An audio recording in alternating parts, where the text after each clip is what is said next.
বিশ্বাস করেন, যত কাজই করেন কোনো কাজে বরকত পাবেন না যদি এই গোপন গুণ, এই অশ্লীলতা যদি ছাড়তে না পারেন। গোপন গুণা এবং অশ্লীলতা ছাড়া নিমজ্জিত, ধ্বংস আপনাদের অনিবার্য।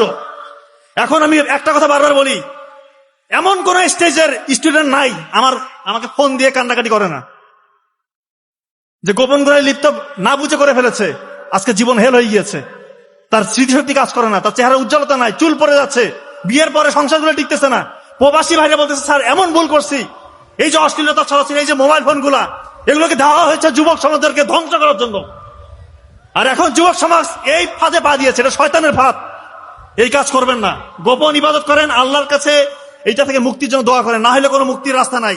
বিশ্বাস করেন, যত কাজই করেন কোনো কাজে বরকত পাবেন না যদি এই গোপন গুণ, এই অশ্লীলতা যদি ছাড়তে না পারেন।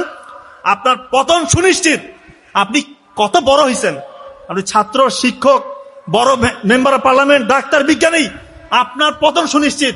আপনাকে এমন অবস্থার সম্মুখীন হতে হবে, আপনি ওটা চিন্তা করতে পারবেন না, বলবেন এরকম কেন অপমানিত হচ্ছে, আমি জায়গায় জায়গায় হেয় হচ্ছি, কেন হচ্ছি? আল্লাহ তাআলা আপনার জীবন থেকে রহমত বরকত উঠিয়ে নিয়ে যাবে, কারণ আপনি গোপন গুণা লিপ্ত।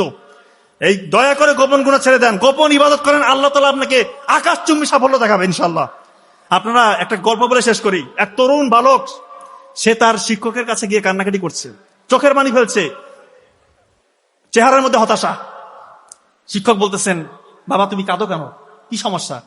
যে আমি যা পড়ি কোনো কিছু আমার মাথায় থাকে না, কিছুই মনে রাখতে পারছি না।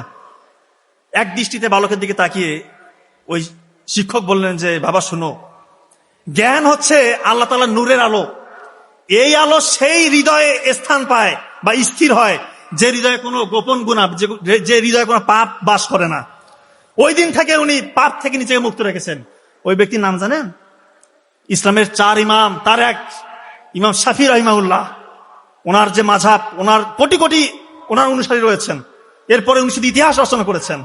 উনি বলেছেন, আমার স্মৃতিশক্তি এরপরে এমন হয়েছে, আকাশ ছোঁয়া স্মৃতিশক্তি, আমি যা পড়ি তাই মনে থাকে, প্রতিটা পৃষ্ঠা উল্টাই, আর আমাকে দ্বিতীয়বার পড়তে হয় না।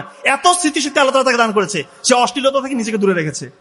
এবং আপনার কি অবিশ্বাস হচ্ছে যে পাতা পড়তেছে, স্মৃতিশক্তি এতটাই প্রখর? এখন দেখেন জাকির নায়ককে দেখেন না, চোখের সামনে দৃষ্টান্ত। কি সে জানে না রে বাবারে? পবিত্র কোরআন, হাদিস, বাইবেলের old testament, new testament, Bhagavad Gita, বেদ, তোরা, ত্রিপিটক, কোনটা গ্রন্থে তার নলেজ নাই। যে কোনো একটা বিষয় বলতেছেন, এমন ভাবে কোট করতেছে মনে হচ্ছে যে কম্পিউটার ছেড়ে দিয়েছে। আল্লাহ তাআলা কি জ্ঞান দিয়েছে! এজন্য বলবো,